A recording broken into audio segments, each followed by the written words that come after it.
Victoria a plus besoin de cet endroit que toi, a déclaré papa, en lui tendant mes clés. Ma sœur a immédiatement commencé à installer des cartons dans ma chambre. J'ai souri calmement et j'ai sorti mon téléphone. Oui, bonjour, c'est le propriétaire de Towers, j'ai des intrus dans le Penthouse 2500. Papa s'est figé. Je m'appelle Daniel Carter. J'ai 34 ans. Et le matin où ma famille a essayé de donner ma maison, ma sœur aînée transportait déjà des cartons dans ma chambre. Victoria a plus besoin de cet endroit que toi, a déclaré papa, en laissant tomber mes clés de secours dans sa paume comme s'il venait de lui transférer la propriété de ma vie. Elle est passée devant moi sans rien demander, a désigné mon bureau privé à 2 déménageurs et leur a dit de faire de la place pour ses vêtements. Pendant plusieurs secondes, j'ai simplement regardé. 10 ans plus tôt, elle m'avait blâmé pour un scandale qu'elle avait elle-même créé, me coûtant mon premier poste d'ingénieur et détruisant presque ma relation avec notre père. Maintenant, elle était de nouveau chez moi, souriante, comme si l'histoire lui avait donné l'autorisation de se répéter. La plus grande chambre est pour moi, a-t-elle annoncé. Papa a hoché la tête en signe d'approbation. Daniel n'est presque jamais là de toute façon. Aucun d'eux ne savait que le Penthouse 250 n'était pas un appartement de fonction loué. Il appartenait à une société de portefeuille que je contrôlais, ainsi que les 2 tours résidentielles situées en dessous. Plus important encore, le système de sécurité du bâtiment enregistrait chaque entrée, chaque double de clé et chaque appareil connecté à mon réseau privé. S'attendait-on vraiment à ce que je renonce au dernier havre de paix de ma vie parce que ma sœur avait provoqué une autre catastrophe? Allais-je redevenir cette fille qui sacrifiait tout pour que Victoria n'ait jamais à faire face aux conséquences? J'ai souri, j'ai sorti mon téléphone et j'ai appelé l'accueil. Ici la propriétaire d'Alde Crown Towers. Des personnes non autorisées se sont introduites dans le Penthouse 2500. Le visage de papa s'est figé. Victoria s'est arrêtée au milieu du couloir. Mais avant que la sécurité n'atteigne l'ascenseur, j'ai remarqué que mon ordinateur portable de travail était ouvert sur la table à manger et qu'une clé USB inconnue y était branchée. Avant de vous raconter ce que mon père a dit et ce qui s'est passé après que j'ai découvert ce qu'il y avait sur cette clé, dites-moi quelle heure il est chez vous et d'où vous regardez. Je veux voir jusqu'où cette histoire voyage. Mon père s'est ressaisi le premier. Raccroche ce téléphone, Daniel, a-t-il ordonné de cette même voix qui m'avait autrefois forcé à m'excuser pour des choses que je n'avais jamais faites. J'ai raccroché, mais seulement parce que je voulais des réponses avant l'arrivée de la sécurité. Victoria s'est rapidement interposée entre moi et l'ordinateur. À 38 ans, elle maîtrisait l'art de paraître blessée dès qu'elle était prise en flagrant délit de violation d'une limite. Elle portait un vieux sweatshirt d'université de mon père, des bottes coûteuses et l'expression de quelqu'un qui pensait qu'un désagrément était synonyme d'injustice. Je vérifiais mes emails, a-t-elle dit. Ton ordinateur était déjà ouvert. Ce n'était pas le cas. J'utilisais l'authentification biométrique et je l'avais verrouillé avant de partir pour une réunion ce matin-là. Éloigne-toi de mon bureau, lui ai-je dit. Papa a poussé un grand soupir. C'est exactement l'attitude contre laquelle je t'ai mise en garde. Ta sœur vient de perdre son appartement et de mettre fin à une relation de 6 ans. Elle a besoin de stabilité. Alors laisse-la loger chez toi. Sa bouche s'est crispée. Papa vivait seul dans une maison de 4 chambres près de Tacoma, mais soutenir Victoria avait toujours consisté à proposer les ressources des autres. Mon quartier est trop éloigné de ses contacts, a-t-il dit. Et j'ai ma routine. J'ai failli rire. Apparemment, sa routine méritait d'être protégée, alors que mon chez-moi, ma vie privée et mon travail ne le méritaient pas. Victoria a ramassé la clé USB et a refermé son poing dessus. Elle est à moi. J'imprimais des CV. Il n'y a pas d'imprimante connectée à cet ordinateur. Pendant un moment, personne n'a parlé. Puis les portes de l'ascenseur se sont ouvertes derrière nous et 2 agents de sécurité de l'immeuble sont entrés avec le gestionnaire de la propriété. L'assurance de Victoria a fléchi lorsque le gestionnaire s'est adressé à moi en m'appelant Mademoiselle Carter et m'a demandé si je voulais que les invités non autorisés soient expulsés. Papa l'a dévisagé. Des invités? Je suis son père. Cela ne vous inscrit pas sur la liste des accès autorisés, a répondu le gestionnaire. J'ai expliqué que papa avait utilisé une vieille clé d'urgence sans autorisation et que Victoria avait commencé à installer ses affaires chez moi. J'aurais pu ordonner leur expulsion immédiate à tous les 2.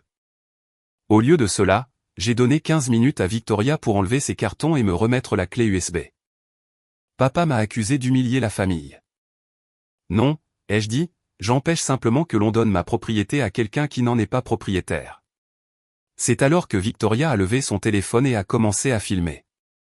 Elle a tourné la caméra vers elle, a laissé les larmes monter à ses yeux et a annoncé à ses abonnés que sa riche sœur cadette l'a jetée à la rue après une rupture difficile. Elle a soigneusement évité de montrer les déménageurs, le double de la clé ou mon ordinateur ouvert. En quelques minutes, des membres de la famille ont commencé à m'appeler. Une tante a exigé que je fasse preuve de compassion. Un cousin m'a envoyé un SMS disant que le succès m'avait rendu insensible. Papa se tenait aux côtés de Victoria pendant qu'elle transformait sa violation de domicile en mépris. Et j'ai compris que cette intrusion n'avait rien de spontané. Il s'était attendu à ce que la pression publique me force à céder. Supprime cette vidéo, ai-je dit. Elle a souri derrière son téléphone, alors laisse-moi rester. Les liens du sang étaient visiblement une arme, et ma maison en était la rançon. Pourquoi tout le monde suppose-t-il que la famille signifie que je dois sacrifier ma vie entière, ai-je demandé. Papa a répondu sans hésiter, parce que tu as les moyens de le faire. Ces 7 mots étaient plus honnêtes que tout ce qu'il avait dit depuis des années. J'ai ordonné à la sécurité d'escorter les déménageurs à la sortie, j'ai désactivé la clé de papa et j'ai donné à Victoria jusqu'à 18h ce soir-là pour retirer tous ses cartons. Elle m'a lancé un regard noir, mais a fini par me tendre la clé USB. Elle était tiède, comme si elle venait de transférer une grande quantité de données. Alors que la sécurité les raccompagnait vers l'ascenseur, papa s'est retourné. Tu regretteras d'avoir choisi un immeuble plutôt que ta sœur. Ce n'est pas l'immeuble que je choisis, ai-je répondu. C'est le droit de décider de ce qui se passe dans ma propre vie. Les portes de l'ascenseur se sont refermées et, pour la première fois de la matinée, le Pentouse est devenu silencieux. J'ai inséré la clé dans un ordinateur isolé utilisé pour les tests de cybersécurité. Elle ne contenait aucun CV. Elle contenait des dossiers copiés portant le nom de Meridian Transit Authority, le plus grand client potentiel de mon entreprise, ainsi que des modèles architecturaux privés et un document d'appel d'offres interne d'une valeur de près de 18 millions de dollars. Avant que je ne puisse examiner les fichiers plus en détail, mon téléphone m'a alerté que Victoria avait mis en ligne une seconde vidéo. Cette fois, elle se tenait dans le hall, ma carte d'accès au bâtiment à la main, et déclarait face caméra qu'elle serait bientôt de retour, chez elle. J'ai vérifié mon portefeuille. La carte d'accès que je gardais normalement derrière mon permis de conduire avait disparu. J'ai désactivé la carte volée à distance et j'ai passé l'heure suivante à examiner les registres d'accès. Victoria était entrée dans le Pentouse 27 minutes avant mon arrivée. Papa l'avait laissée entrer avec la clé d'urgence que je lui avais donnée 3 ans plus tôt, après avoir subi une opération. Pendant ces 27 minutes, Sy avait connecté la clé USB, ouvert 3 dossiers confidentiels, photographié des documents sur mon bureau et tenté d'autoriser son téléphone sur mon réseau résidentiel privé.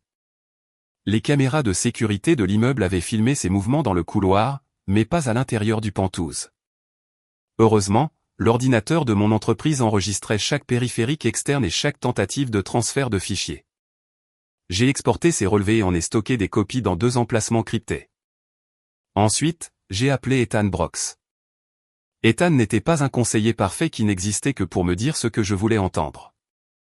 C'était un ancien journaliste d'investigation qui avait un jour perdu une promotion pour avoir publié des preuves contre son propre rédacteur en chef. Il comprenait ce qu'il en coûtait de choisir la vérité plutôt que la loyauté. Nous nous sommes retrouvés dans un petit restaurant coréen près de mon bureau. Il m'a écouté sans m'interrompre décrire les clés, les cartons, le direct et la clé USB. Quand j'ai mentionné l'affirmation de Victoria selon laquelle elle avait besoin d'accéder à ses contacts professionnels, l'expression d'Ethan a changé. Quel était le nom de son ancien petit ami, a-t-il demandé. Lucas Warren. Ethan s'est adossé à sa chaise. Je connais ce nom.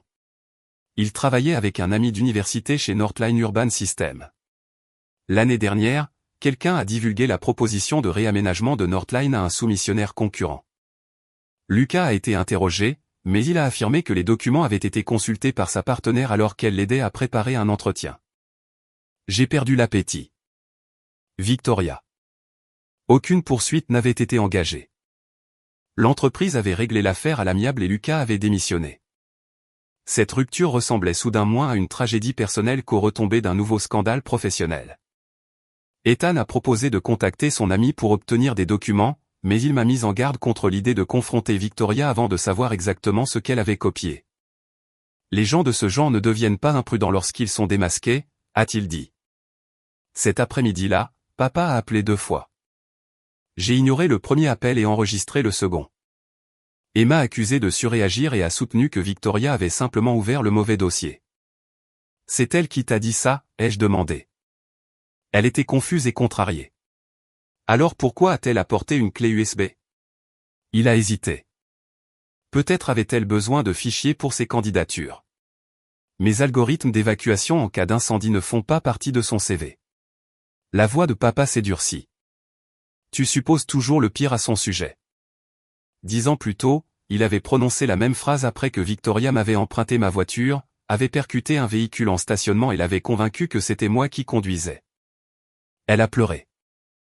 J'ai payé la franchise et endossé la responsabilité. Plus tard, lors de mon premier emploi d'ingénieur, elle a utilisé ma boîte mail pour envoyer des correspondances confidentielles à un cadre marié qu'elle fréquentait. Lorsque l'affaire a éclaté, elle a prétendu que je m'étais fait passer pour elle par jalousie. Papa l'a cru jusqu'à ce que le service informatique de l'entreprise identifie son appareil, mais mon contrat avait déjà été résilié pour risque d'atteinte à la réputation de l'entreprise. Aucune excuse n'a jamais suivi. Papa m'a simplement dit que rouvrir le sujet ferait du mal à la famille. Je ne suppose rien, ai-je dit. Maintenant, je conserve les preuves. Il est resté silencieux avant de raccrocher brusquement. À mon retour à Aldecrown Towers ce soir-là, de la musique faisait vibrer le couloir du 25e étage. Les portes de l'ascenseur se sont ouvertes sur 6 inconnus tenant des bouteilles de champagne devant chez moi. Victoria était entrée en utilisant un code d'accès temporaire de prestataire qui n'aurait dû être connu que de l'entreprise de déménagement. Elle avait invité des amis à ce qu'elle appelait ça, fête de réinstallation dans le Penthouse, avait publié l'adresse en ligne et avait raconté à mes voisins que j'avais accepté de l'héberger. À l'intérieur, des gens étaient assis sur mes meubles, ouvraient des bouteilles de ma cave à vin verrouillées et photographiaient la vue depuis mon balcon. Un invité se tenait à côté de mon prototype d'affichage d'évacuation, demandant s'il s'agissait d'un jeu. Victoria est apparue dans mon peignoir et a souri, tu rentres tôt. Je n'ai pas discuté. J'ai ouvert mon téléphone, activé le protocole d'enregistrement des incidents de l'immeuble et demandé au gestionnaire de répertorier chaque personne présente. Les amis de Victoria ont commencé à partir dès qu'ils ont compris que j'étais propriétaire de l'appartement et que je n'avais pas autorisé cette fête. Une femme s'est excusée. Une autre m'a murmuré à l'oreille que Victoria leur avait dit que le Penthouse appartenait à papa. J'ai photographié la cave endommagée, les bouteilles et chaque carton que Victoria avait rapporté. Puis j'ai trouvé sur mon bureau une enveloppe en papier craft portant le logo de Arborline Dynamics, l'entreprise concurrente de la mienne pour le contrat de Meridian. À l'intérieur se trouvait une note manuscrite, dîner jeudi. Apporte les derniers chiffres. Victoria me l'a arraché des mains. C'est privé. Tu l'as posé sur mon bureau. Ça ne te regarde pas. La mise en garde d'Ethan a résonné dans mon esprit. J'ai gardé une voix calme. Tout le monde s'en va maintenant, toi y compris. Elle a refusé jusqu'à l'arrivée de la sécurité de l'immeuble. Alors qu'elle était escortée vers la sortie pour la 2e fois de la journée, elle s'est penchée vers moi et a murmuré, « Tu crois que posséder cet endroit te donne du pouvoir? Attends que les gens apprennent comment tu as réellement bâti ton entreprise. » J'avais passé 12 ans à bâtir ma réputation sur la sécurité publique et l'intégrité technique. Victoria savait qu'une accusation crédible, même fausse, pouvait détruire la confiance plus rapidement que n'importe quel procès ne pourrait la restaurer. Lorsque les portes de l'ascenseur se sont fermées, j'ai remarqué que la petite caméra située au-dessus de mon prototype d'affichage clignotait. Mon système de surveillance interne avait enregistré la fête, y compris la conversation de Victoria avec l'un de ses invités. J'ai rejoué les 10 dernières minutes.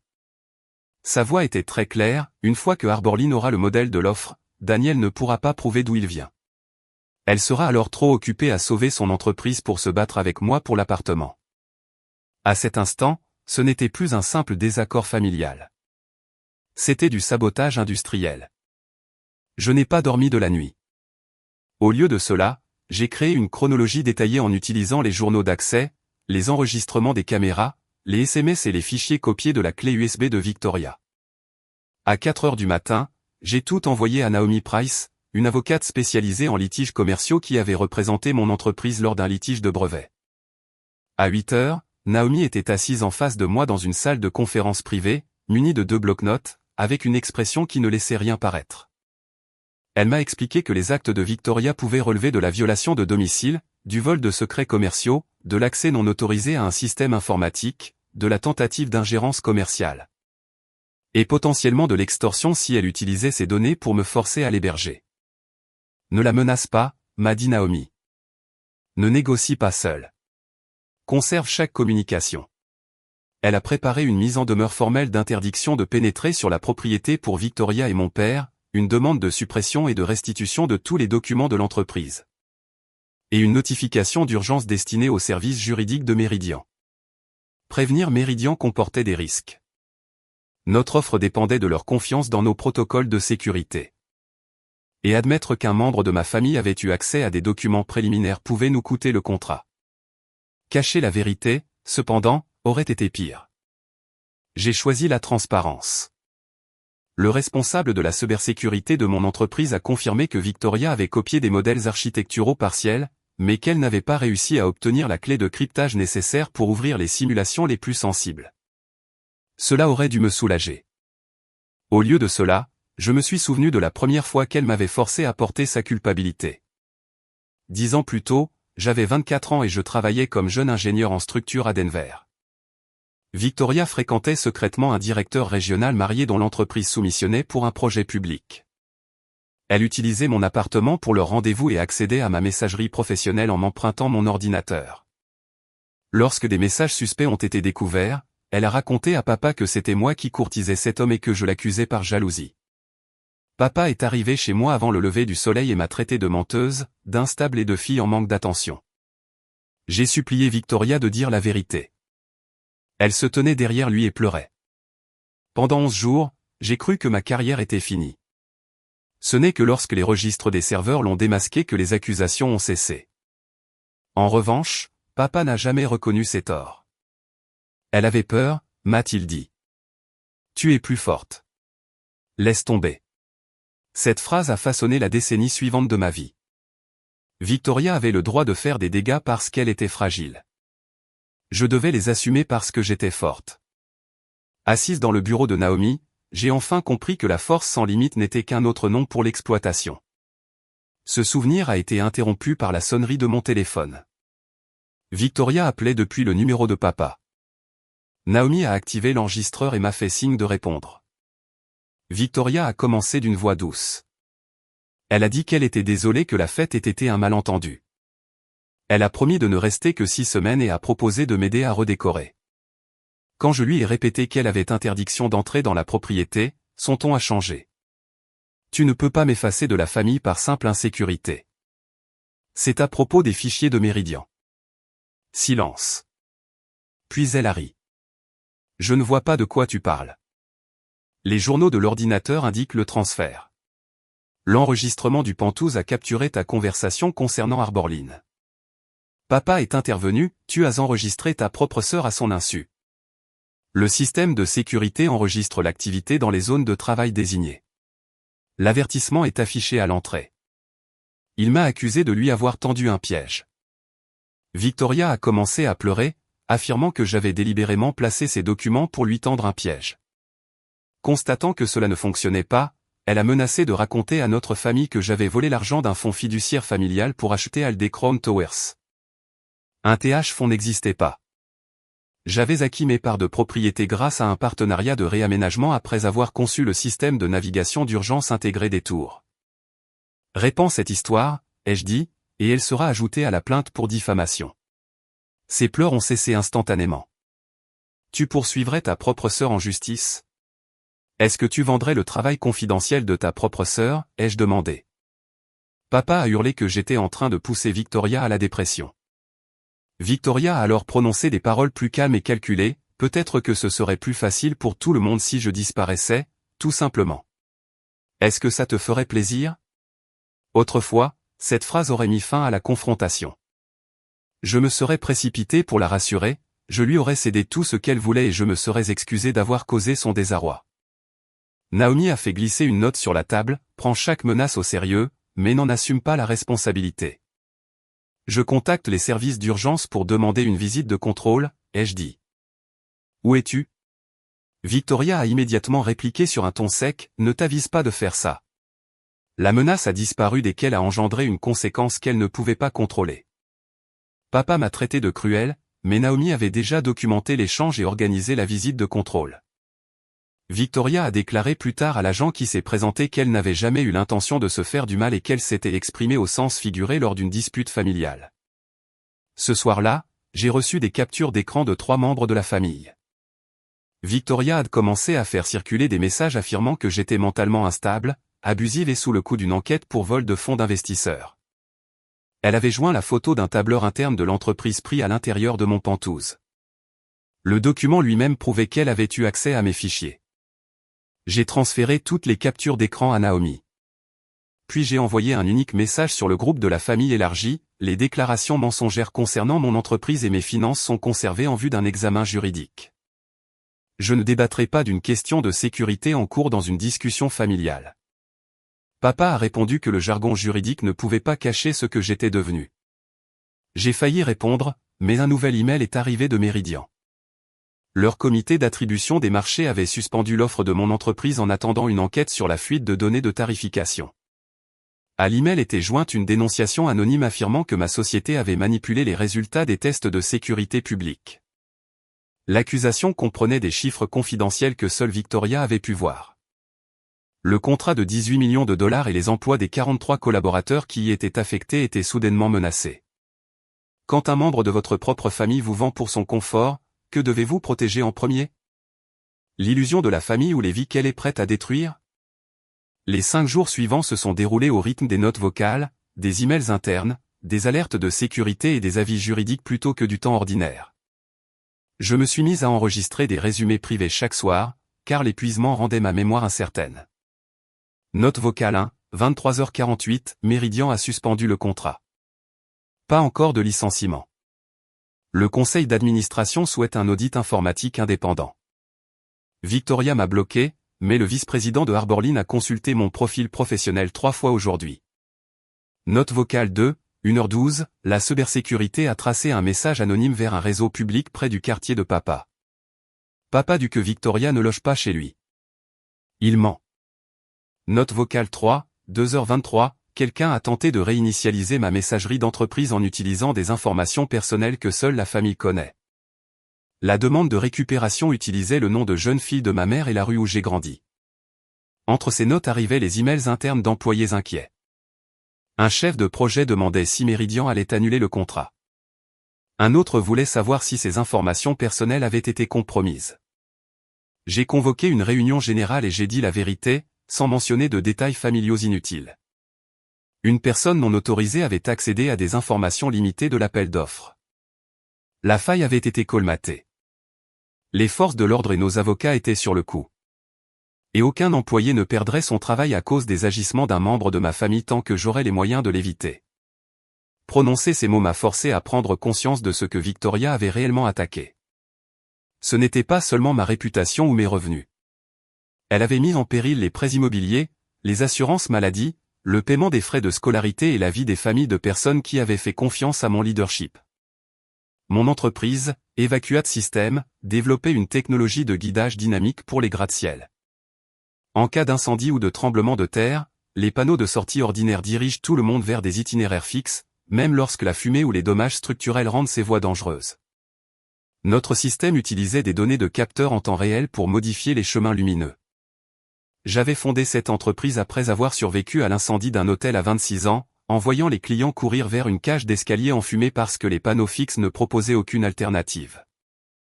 Meridian prévoyait d'installer notre technologie dans tout un réseau régional de plateformes de transport. Le produit concurrent de Arborline était moins cher, mais il avait échoué à 2 tests d'engorgement indépendants. L'accusation selon laquelle j'aurais manipulé les résultats de sécurité touchait directement à la raison d'être de mon entreprise.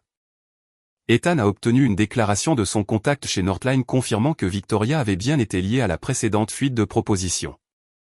Lucas Warren n'avait pas mis fin à leur relation simplement parce qu'il s'était éloigné. Il avait découvert qu'elle vendait l'accès à des documents confidentiels pour payer ses dettes personnelles. Lorsqu'il l'avait confrontée, elle l'avait accusée de maltraitance et avait menacé de détruire sa carrière. L'accord privé l'avait obligé à restituer les appareils électroniques et à cesser tout contact avec les employés de Northline. Mais aucune plainte pénale n'avait été déposée car l'entreprise redoutait la publicité. Cette clémence lui avait donné une mauvaise leçon, les larmes pouvaient transformer les preuves en silence. Naomi a organisé une rencontre avec les enquêteurs de Meridian et a présenté nos registres d'accès, les données de l'appareil, les enregistrements horodatés de surveillance et les modèles cryptés originaux. Les enquêteurs ont confirmé que l'accusation anonyme contenait des erreurs dues à la consultation de fichiers incomplets sans la clé de simulation. Par exemple, une valeur de test appelée « seuil de défaillance » avait été décrite comme une défaillance réelle dissimulée, alors qu'il s'agissait en réalité d'un paramètre de stress hypothétique. Cette distinction fragilisait la version de Victoria, mais elle n'identifiait pas la personne qui avait transmis les fichiers à Arborline. Nous avions besoin d'une preuve directe. Elle est venue sous la forme de l'arrogance. Victoria m'a envoyé un email depuis un nouveau compte avec pour objet solution familiale. Elle proposait de retirer ses déclarations publiques et de convaincre Arborline d'oublier toute l'affaire si je lui accordais un bail d'1 an pour le Penthouse, payais ses dettes de carte de crédit et publier une déclaration familiale m'excusant de l'avoir abandonnée. Elle affirmait qu'un refus entraînerait la transmission d'autres informations embarrassantes à Meridian. Naomi a lu l'email 2 fois et a dit « Elle vient de documenter une tentative d'extorsion. Nous avons contacté les enquêteurs fédéraux et locaux chargés de la cybercriminalité commerciale. Sous leur supervision, j'ai répondu sans donner mon accord à quoi que ce soit. J'ai demandé quelles informations elle avait l'intention de révéler et comment elle pensait pouvoir contrôler les actions de Arborline. Victoria a répondu qu'elle avait des amis qui appréciaient ce que Daniel considérait comme acquis et a joint une capture d'écran tronquée d'une conversation avec une personne enregistrée sous le nom de HD. Les messages traitaient des chiffres de mon offre, du Penthouse et d'un paiement prévu après la décision finale de Meridian. Les enquêteurs ont identifié HD comme étant Harrison Drake, le directeur des partenariats stratégiques de Arborline. Le lendemain matin, Arborline l'a mis à pied à titre conservatoire après avoir reçu une mise en demeure de conservation des preuves. Victoria a paniqué. Elle a laissé 14 messages vocaux, alternant entre excuses et fureur. Dans l'un d'eux, elle disait que papa lui avait promis que je finirais par me calmer et ferais ce qu'il faut. Dans un autre, elle menaçait de diffuser des photos privées prises chez moi. J'ai écouté chaque enregistrement une fois, je les ai transférés et j'ai refusé de répondre. Papa est arrivé à Aldecrown Towers cet après-midi-là et a exigé d'entrer. Le gestionnaire m'a appelé depuis le hall. Je suis descendu avec Naomi en haut-parleur et je l'ai rencontré dans une salle de réunion entourée de caméras. Il paraissait plus vieux qu'une semaine auparavant, mais sa colère était intacte. « Mets fin à ça », a-t-il dit. Victoria a commis une erreur. Une erreur, c'est d'endommager un meuble. Elle a copié des données confidentielles et a tenté de les échanger contre un logement. Elle était désespérée. Les 43 employés dont elle a mis le travail en péril le sont aussi. Papa a balayé l'argument d'un revers de main. Les entreprises s'en remettent. Les familles, non. J'ai posé sur la table des copies de l'email d'extorsion de Victoria et des messages de Arborline. Papa les a à peine regardés. Tu lui en as toujours voulu, a-t-il dit. C'est ta chance de la punir pour des rancunes d'enfance. J'ai demandé s'il savait qu'elle avait contacté Arborline. Ses yeux se sont dirigés vers la porte. Ce infime mouvement a répondu à sa place. Qu'est-ce que tu savais, ai-je répété. Il a admis que Victoria lui avait dit qu'elle détenait des informations qui pourraient me rendre plus coopérative. Il a affirmé qu'il pensait qu'elle parlait d'anecdotes d'enfance embarrassantes. Puis il a avoué qu'il lui avait donné ma clé d'urgence et l'avait encouragé à emménager ses affaires avant que je ne puisse refuser. Une fois qu'elle serait installée, je pensais que tu t'adapterais, a-t-il dit. C'était là. Tout le système familial réduit à une seule stratégie, violer ma limite le plus rapidement possible, créer une crise et compter sur moi pour en absorber l'impact. Tu n'as pas demandé parce que tu connaissais ma réponse, ai-je dit. Tu l'as aidé à s'introduire chez moi parce que tu estimais que mon consentement était moins important que son confort. Le visage de papa a rougi. Je vous ai tout donné à toutes les deux après la mort de votre mère.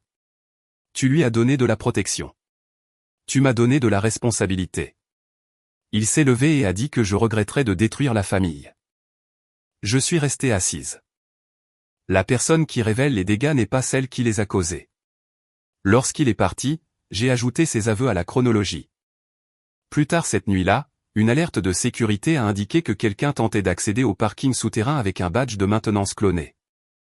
La sécurité a intercepté Victoria à côté de l'ascenseur de service. Elle avait une valise, un sac d'anneaux lumineux et un ordinateur enregistré au nom de papa. Elle a dit aux gardes qu'elle était revenue chercher des affaires que je refusais de lui rendre. Dans sa valise, ils n'ont trouvé aucun vêtement. Ils ont trouvé un duplicateur de disques portables, 2 cartes d'accès vierges et des instructions imprimées pour réinitialiser un panneau de contrôle domotique. Elle n'était pas venue récupérer ses affaires. Elle était venue effacer des preuves ou en fabriquer de nouvelles. Victoria n'a pas été arrêtée cette nuit-là parce qu'elle n'avait pas dépassé le garage sécurisé. Mais l'incident a donné à Naomi suffisamment de preuves pour obtenir une ordonnance de protection d'urgence lui interdisant de pénétrer dans Aldecrown Towers, de contacter mes employés, d'accéder à mes systèmes ou de diffuser des documents provenant de ma résidence. Papa a reçu une notification officielle l'avertissant que l'aider pourrait l'exposer à des poursuites judiciaires. Pendant 24 heures, tout est devenu calme. Puis Victoria a envoyé un message par le biais de Naomi, disant qu'elle acceptait l'ordonnance et souhaitait organiser une récupération surveillée de ses cartons. Cette coopération soudaine semblait suspecte. Nous avons fixé la récupération au vendredi matin, en présence de la sécurité, d'observateurs juridiques et d'un service d'inventaire indépendant. Victoria est arrivée vêtue de vêtements simples et sans maquillage. Elle semblait épuisée, parlait doucement et s'est excusée auprès du gestionnaire. Papa l'accompagnait mais est resté dans le hall car l'ordonnance ne l'autorisait pas à monter. À l'intérieur du Penthouse, Victoria a fait ses cartons sans discuter. Elle a présenté chaque objet pour l'inventaire, a signé la liste des biens et s'est même excusée pour la cave à vin endommagée. Pendant un court instant, je me suis demandé si elle avait enfin compris la leçon. Puis elle a demandé à utiliser les toilettes. Une agente de sécurité a d'abord inspecté la pièce et a attendu dehors. Victoria est ressortie 3 minutes latée, a fini d'emballer ses affaires et est partie avec 12 cartons scellés. Rien ne semblait manquer. À 14h17 cet après-midi-là, le conseil d'administration de mon entreprise a reçu un email envoyé depuis mon compte, annonçant ma démission immédiate et admettant que j'avais falsifié les tests de sécurité d'Evacupat. Le message comprenait des photos privées de médicaments sur ordonnance pris dans l'armoire de ma salle de bain et affirmait que je suivais un traitement pour un comportement délirant. Au même moment, des publications similaires sont apparues sur 2 de mes comptes de réseaux sociaux. Victoria avait profité de ces 3 minutes dans la salle de bain pour accéder à une tablette domotique cachée, fixée à l'intérieur d'un placard. Elle connaissait l'existence de ce panneau car elle m'avait aidé à déballer mes affaires des années plus tôt. Bien qu'elle ne puisse pas ouvrir les fichiers de l'entreprise, la tablette était connectée à un ancien compte email personnel qui servait toujours d'adresse de récupération autorisée. Elle a lancé des demandes de réinitialisation de mots de passe, a photographié les médicaments et a programmé l'envoi des messages frauduleux après son départ. Elle avait simulé sa reddition pour pouvoir lancer une dernière attaque depuis l'intérieur même du processus de récupération de ses cartons. Les médicaments étaient prescrits pour des migraines. La démission était fausse. Mais sur Internet, le contexte voyage plus lentement que le scandale. En moins d'1 heure, les forums spécialisés ont relayé la prétendue démission. Un journaliste économique local a demandé une déclaration. 2 clients potentiels ont reporté leur réunion. Papa m'a appelé et m'a dit, « S'il te plaît, n'aggrave pas les choses pour elle. » Elle a dû paniquer. Je lui ai demandé s'il s'entendait parler, elle a usurpé mon identité, attaqué ma vie privée médicale et tenté de faire couler mon entreprise. Elle a besoin d'aide. Alors aide-la à faire face à la réalité. Mon équipe technique a révoqué tous les anciens identifiants et a récupéré les comptes. Les métadonnées de l'email programmé ont montré que la demande de réinitialisation provenait du panneau de contrôle de mon Penthouse pendant la visite de Victoria aux toilettes. Les enregistrements du couloir ont prouvé qu'elle était la seule personne présente à ce moment-là. L'observateur de l'inventaire a documenté l'heure exacte. Son dernier acte venait de créer la chaîne de preuves la plus claire à ce jour. Naomi s'est coordonnée avec les enquêteurs, Meridian et le cabinet d'avocats externes de Arborlin. Harrison Drake a fini par admettre que Victoria l'avait contacté en lui proposant des données partielles de l'offre, lui promettant un accès continu si elle l'aidait à faire pression pour me forcer à la laisser loger chez moi. Et had agreed to pay her after Arborlin won the contract. Arborlin l'a licencié, a révélé la machination à Meridian et a retiré son offre compromise.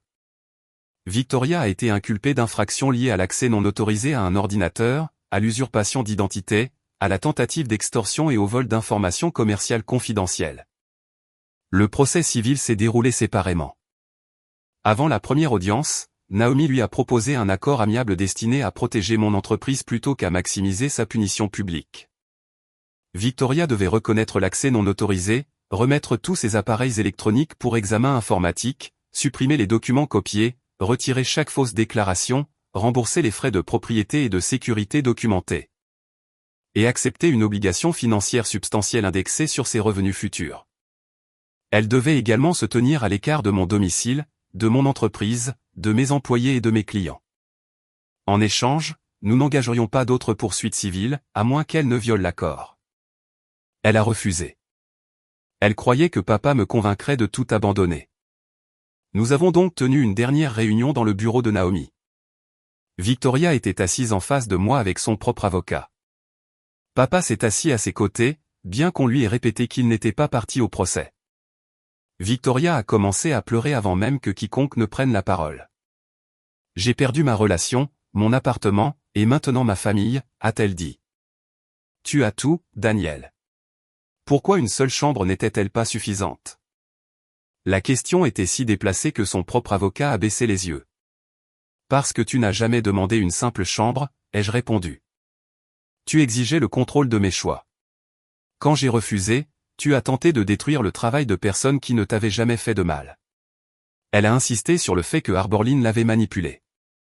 Naomi a affiché les messages à l'écran, y compris les exigences d'argent et de logement formulées par Victoria. Elle a affirmé que papa lui avait dit que je n'engagerais jamais de poursuite. Papa a remué sur sa chaise. J'ai dit que Daniel finirait par retrouver la raison. Je l'ai regardé, comprenant qu'il voulait dire, je la protégerai à nouveau des conséquences. Il m'a dit que cela pouvait encore se régler en privé. Naomi a alors diffusé l'enregistrement du pantouse dans lequel Victoria disait qu'elle m'occuperait à sauver mon entreprise pendant qu'elle prendrait le contrôle de l'appartement. Le visage de papa a changé. Jusqu'à cet instant, et elle traitait des vrais facts à my interprétation. Entendre la propre voix de Victoria a balayé le dernier rempart où le déni pouvait se cacher. Tu as dit que tu voulais seulement un endroit sûr, a-t-il chuchoté. Victoria s'est immédiatement retournée contre lui, c'est le cas. Elle m'a forcé à chercher un moyen de pression. Tu t'es servi de moi pour obtenir la clé parce que tu savais qu'elle était égoïste. Le ton est monté jusqu'à ce que Victoria révèle que papa avait payé près de 60 000 $ pour ses dettes sur une période de 3 ans, et qu'elle avait menti en prétendant utiliser cet argent pour son loyer. Une grande partie avait financé des voyages de luxe, des achats en ligne et des remboursements liés à la fuite de Northline. Papa a fixé le bilan financier fourni lors de la communication des pièces. Son compte d'épargne retraite avait été vidé pour des crises qu'elle avait elle-même fabriquées. Pour la première fois de ma vie, il a regardé Victoria non plus comme la fille fragile à secourir, mais comme une adulte qui avait analysé sa culpabilité de père pour la convertir en revenu. « As-tu jamais eu l'intention de me rembourser ?» a-t-il demandé. La réponse de Victoria ne fut pas des excuses, « Tu as une pension de retraite. » Quelque chose s'est effondré en lui. Il lui a retiré l'accès autorisé à ses comptes l'après-midi même, a annulé la carte de crédit qu'il finançait et lui a annoncé qu'elle ne pouvait plus rester chez lui. Je n'ai pas célébré sa décision. Il n'était pas soudainement devenu un héros. Il avait simplement atteint le point où l'égoïsme de sa fille le touchait directement. Pourtant, la protection sur laquelle elle avait compté venait de disparaître. Sans l'argent de papa, sans l'appartement de Lucas ni l'accès à mon pantouse, Victoria devait affronter la vie qu'elle avait repoussée depuis des années. Son avocat lui a conseillé d'accepter l'accord révisé. Elle a signé le règlement civil, a remis ses appareils et a rédigé des correctifs écrits adressés à Méridian, à mon conseil d'administration, à nos proches et aux internautes qu'elle avait induits en erreur. L'action publique n'a pas disparu, mais sa coopération a influencé la façon dont les procureurs ont traité son dossier. Elle a perdu son réseau de conseil après la divulgation des preuves concernant Northline et Arborline. Plusieurs proches qui m'avaient attaqué se sont excusés. D'autres sont simplement restés silencieux. Victoria s'est installée dans une petite ville de l'Est de l'État de Washington chez une connaissance et a pris un emploi administratif débutant tout en effectuant ses versements civils et judiciaires. Elle n'a pas tout perdu parce que je la voulais sans abri. Elle a perdu la vie qu'elle s'était construite sur les clés, l'argent, le silence et la réputation des autres. Avant de quitter le bureau de Naomi, elle a demandé à me parler seule. Son avocat l'a autorisé en laissant la porte ouverte. S'il te plaît, a-t-elle chuchoté. Dis à papa de me laisser revenir à la maison. Je ne peux pas repartir de zéro avec rien. Pendant des années, cette voix avait suffi à dissiper ma colère. Cette fois, je me suis souvenu des dossiers copiés, de la fausse démission, des employés inquiets et des médicaments photographiés pour m'humilier publiquement. Tu ne repars pas de zéro, ai-je dit.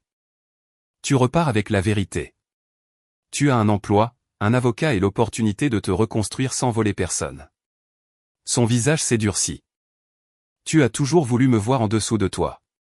Non, je voulais simplement que tu arrêtes de me marcher dessus. Je me suis éloigné alors qu'elle m'appelait encore. Méridian a réintégré l'offre d'évacuat après avoir terminé son examen indépendant. 3 mois plus tard, nous avons remporté le marché, non pas parce que Arborlin s'était retiré, mais parce que notre technologie a passé un nouveau cycle de tests de sécurité supervisé en externe. J'ai insisté pour cet audit supplémentaire. Je ne voulais pas que quiconque se demande si la sympathie avait remplacé la rigueur. Le projet nous a permis d'embaucher 12 ingénieurs de plus et la faille de sécurité nous a conduit à repenser nos politiques d'accès interne pour qu'aucun fondateur, cadre ou membre de la famille ne puisse représenter un point de défaillance unique. Sur le plan professionnel, la crise nous a renforcés. Sur le plan personnel, le bilan était plus complexe. La première nuit, je suis retourné dans le Penthouse entièrement remis en état. Je me tenais dans la chambre que Victoria avait tenté de s'approprier. Les cartons n'étaient plus là. La tablette domotique avait été retirée. Chaque code d'accès avait été modifié. J'ai éprouvé une satisfaction profonde, calme et indéniable, sachant qu'elle avait enfin fait face à des conséquences suffisamment réelles pour résister à ses larmes. Mais sous cette satisfaction se cachait de la peine. Je n'avais pas seulement perdu la confiance en ma sœur. J'avais perdu l'illusion qu'un jour papa reconnaîtrait de lui-même l'injustice, que Victoria s'excuserait sans y être contrainte, et que la patience pouvait transformer l'exploitation en amour. Papa a fini par m'envoyer une lettre admettant qu'il avait confondu secourir Victoria et l'élever, et qu'il avait pris ma débrouillardise pour une absence de souffrance. Je ne lui ai pas pardonné immédiatement. Des excuses peuvent ouvrir une porte, mais elles ne peuvent pas forcer le passage. Nous avons recommencé à nous parler occasionnellement en respectant les limites que j'ai fixées, aucune discussion sur les finances de Victoria, aucune demande pour que j'influence son dossier judiciaire, et aucune visite impromptue. Quant à savoir si notre relation se rétablira complètement, cela reste incertain. Guérir ne signifie pas faire semblant que rien ne s'est passé. Victoria m'a écrit 2 fois. La première lettre me rejetait la faute. La seconde contenait 3 phrases qui semblaient presque assumer sa responsabilité. Je n'ai pas répondu. Peut-être le ferai-je un jour. Mais le pardon, s'il vient, n'inclura pas un nouvel accès à ma maison, à mon entreprise ou à ma vie privée. Le sang n'est pas une autorisation de détruire quelqu'un. Une véritable famille doit être bâtie sur le respect, l'honnêteté et la responsabilité. Non pas sur le sacrifice sans fin d'une personne pour le confort d'une autre. Parfois, couper les ponts avec un membre toxique de sa famille n'est pas de la cruauté. C'est la forme la plus profonde de respect de soi, et souvent la leçon la plus coûteuse que nous apprenons à travers les larmes, la confiance brisée et des années de reconstruction. J'ai cru autrefois qu'être la fille forte signifiait tout porter sur ses épaules sans se plaindre. Aujourd'hui, je comprends que la force consiste aussi à déposer ce qui n'a jamais été à vous de porter. Victoria a oublié une chose essentielle lorsqu'elle est entrée dans le Penthouse 2500, elle pensait que les clés lui donnaient le pouvoir. Ce n'était pas le cas. Le pouvoir appartenait à la personne qui a enfin cessé d'ouvrir la porte. Avez-vous déjà été exploité par un membre de votre famille au point qu'il franchisse votre dernière limite ? Que feriez-vous si le protéger signifiait lui permettre de détruire votre foyer, votre réputation ou votre carrière ? Partagez votre histoire dans les commentaires, car quelqu'un qui la lit pourrait avoir besoin du courage de se choisir en premier. Merci d'avoir regardé cette histoire jusqu'au bout.